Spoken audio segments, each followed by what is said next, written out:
जय हिंद दोस्तों। तो कैसे हैं आप लोग। देखिए आज के इस वीडियो में हम लोग मानव शुक्राणु को पढ़ने वाले हैं। हम लोग ये भी जानेंगे कि जो वीर्य होता है उसमें कितने शुक्राणु उपस्थित रहते हैं, ठीक ना। तो ये जो वीडियो होने वाला है ना वो क्लास 10th वालों के लिए बहुत ही महत्वपूर्ण होने वाला है दोस्त। तो चलिए वीडियो को स्टार्ट करते हैं। सबसे पहले हम आपके जानकारी के लिए बता दें कि जो शुक्राणु होता है ना उसको हम लोग बोलते हैं क्या, स्पर्म, ठीक ना। ये क्या है, नर युग्मक है। शुक्राणु क्या है, नर युग्मक है। क्या है, नर युग्मक, नर युग्मक, ठीक ना। मादा युग्मक क्या है, अंडाणु। मादा युग्मक क्या है, अंडाणु। शुक्राणु क्या है, नर युग्मक। क्लियर हो गया फर्स्ट पॉइंट। अब आप जान लीजिए कि जो वीर्य होता है ना, जो वीर्य होता है उसमें करीब करीब 20 से 30 करोड़ 20 से 30 करोड़ 20 से 30 करोड़ शुक्राणु होते हैं। क्या, 20 से 30 करोड़ शुक्राणु जो होते हैं ना वो वीर्य में होते हैं। क्लियर हो गया, उपस्थित रहते हैं, ठीक ना, उपस्थित। इतना क्लियर हो गया कि जो वीर्य होता है उसमें 20 से 30 करोड़ शुक्राणु उपस्थित रहते हैं। क्लियर। देखिए ये है हमारा क्या, शुक्राणु है, ठीक ना। एक शुक्राणु है। क्या, ये एक शुक्राणु है। इसी शुक्राणु को हम लोग बोलते हैं नर युग्मक। क्या है, नर युग्मक है। समझ गए, मेल गैमेट्स है। क्लियर हो गया। तो देखिए अब हम आपके जानकारी के लिए बता दें कि ये जो शुक्राणु है ना इसको अगर आप वीर्य में नग्न आंखों से देखते हैं बिना कुछ चीज़ का यूज़ किए तो ये जो शुक्राणु होगा वो आपको नहीं दिखेगा। आपको इसको देखने के लिए माइक्रोस्कोप की आवश्यकता पड़ेगी। तो अगर आप एक शुक्राणु को लेते हैं और माइक्रोस्कोप में देखते हैं तो आपको कुछ इस प्रकार की संरचना देखने को मिल जाएगा, ठीक ना।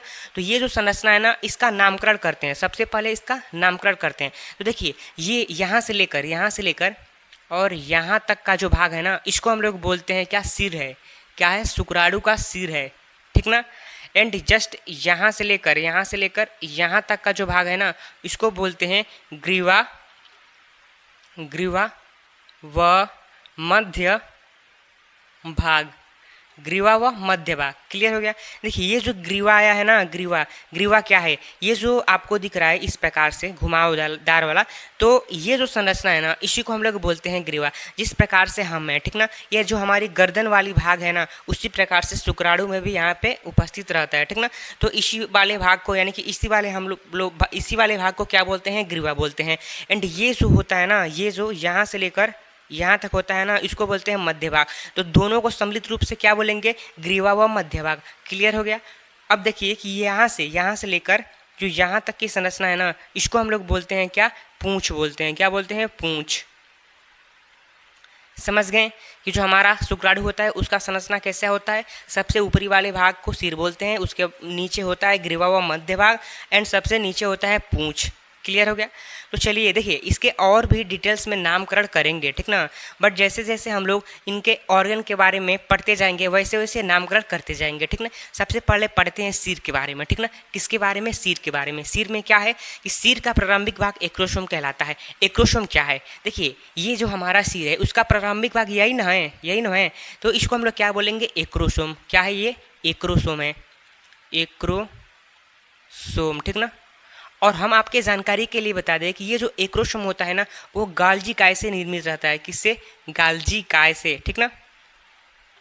गाल्जी काय क्या करता है, बहुत सारे रसायनों का स्रावण करता है। जो रसायन क्या करते हैं, जो कि जो अंडाणु होता है ना उसको खोलने में मदद करते हैं।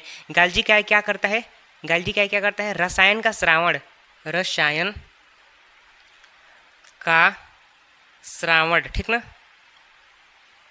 ये क्या करता है, रसायन क्या करता है, यह अंडाणु को खोलने में, अंडाणु को खोलने में मदद करता है। क्या, अंडाणु को खोलने में मदद करता है। क्लियर हो गया, इतना समझ गए। तो देखिए यही बात यहाँ पे कहा जा रहा है कि सिर का प्रारंभिक भाग एक्रोसोम कहलाता है। ये जो सिर है इसका प्रारंभिक भाग एक्रोसोम कहलाता है।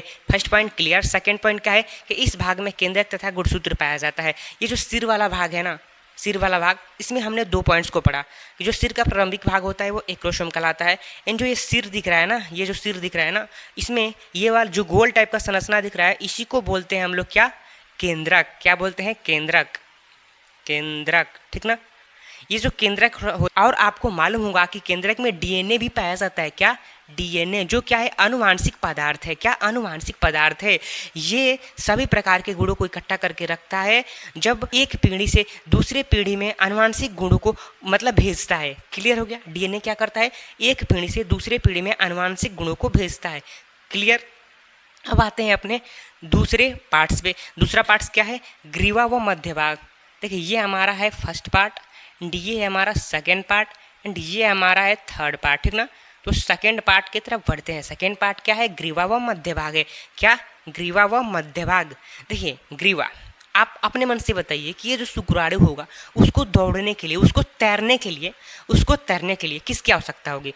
कोशिका को ऊर्जा कौन देता है? पावर हाउस किसको कहते हैं? माइटोकांड्रिया को। यानी कि इसमें माइटोकांड्रिया होगा दोस्त। माइटोकांड्रिया की वजह से ही तो इसको ऊर्जा मिलेगा ना कि ये तैरेगा। क्या? माइटोकांड्रिया ही उसको ऊर्जा देगा, तभी तो ये तैरेगा ना। तो देखिए आप यहाँ पे कि क्या कहा जा रहा है। इसका फर्स्ट पॉइंट क्या है कि एक जोड़ी तारक काय होते हैं। इसमें एक जोड़ी तारक काय। देखिए, ये जो है संरचना दिख रहा है ना, इसी को बोलते हैं तारक काय। दो हैं तो एक जोड़ी है। फर्स्ट पॉइंट क्लियर कि एक जोड़ी तारक काय। सेकेंड पॉइंट क्या है कि इसी भाग से शुक्राणु के अंत तक एक अक्षीय तंतु उपस्थित होता है। देखिए, ये वाला जो भाग दिख रहा है ना, इसी से ये लाइन टाइप का संरचना निकला है और पूंछ के अंत भाग तक गया है। क्या? पूंछ के अंत भाग तक गया है, मध्य भाग से निकला है और शुक्राणु के अंत भाग कौन सा है? पूंछ, ठीक ना। तो मध्य भाग से निकलकर शुक्राणु के अंत भाग तक गया है, यानी पूंछ के अंत तक गया है, ठीक ना। तो यही बात यहाँ पे कहा जा रहा है कि इसी भाग से शुक्राणु को अंत तक एक अक्षीय तंतु उपस्थित होता है। क्लियर? तीसरा पॉइंट क्या है? तीसरा पॉइंट क्या है कि इस भाग में माइटोकांड्रिया उपस्थित होता है। इस भाग में क्या? माइटोकांड्रिया उपस्थित रहता है। देखिए, ये वाला जो आपको संरचना दिख रहा है ना, ये गोल गोल गोल गोल, यही होता है माइटोकांड्रिया। माइटोकांड्रिया क्या करता है? माइटोकांड्रिया क्या करता है इसको समझ लीजिए। मैं देखिए, माइटोकांड्रिया, जहाँ भी माइटोकांड्रिया होगा ना तो वहाँ क्या करेगा? ये ऊर्जा देगा। क्या देगा? ऊर्जा देगा।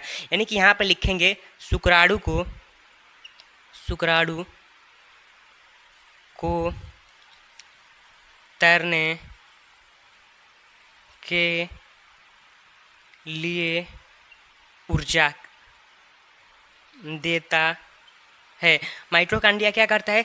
शुक्राणु को तैरने के लिए क्या करता है? ऊर्जा देता है, ठीक ना। तो ये हो गया पॉइंट क्लियर। अब बढ़ते हैं अपने पूंछ के तरफ। किसके तरफ? पूंछ के तरफ, यानी टेल। देखिए, ये यहाँ से ये पूरा शुक्राणु के अंत तक जो भाग है ना, इसको बोलते हैं पूंछ। क्या बोलते हैं? पूंछ। ये हमारा थर्ड पार्ट है। क्या है? Third part. क्लियर हो गया? इसका कार्य क्या होता है? इसका कार्य कुछ खास नहीं होता है। ये क्या करता है? शुक्राणु को तैरने में मदद करता है दोस्त। देखिए, आप अपने मन से बताइए, ये जो है ये क्या है? मार्कर है, ठीक ना। इसको पानी में डाल देंगे तो ये तैरेगा? नहीं तैरेगा। जैसे ही इसके पीछे कोई ऐसा डिवाइस डालेंगे जो बहुत पतला होगा, जो मूव करेगा, क्या, जो इस तरह मुड़ेगा, तो ये आगे बढ़ेगा ना। इसी प्रकार से ये जो हमारा शुक्राणु होता है ना, इसका जो पूंछ वाला भाग होता है, ये मूवमेंट करता है, इस प्रकार से मूवमेंट करता है, जिससे शुक्राणु क्या होता है? आगे की तरफ बढ़ता है, ठीक ना। मूवमेंट करने के लिए ऊर्जा कौन देता है? तो माइटोकांड्रिया देता है। कौन देता है? तो माइटोकांड्रिया। क्लियर हो गया? तो यही है हमारा शुक्राणु, स्पर्म।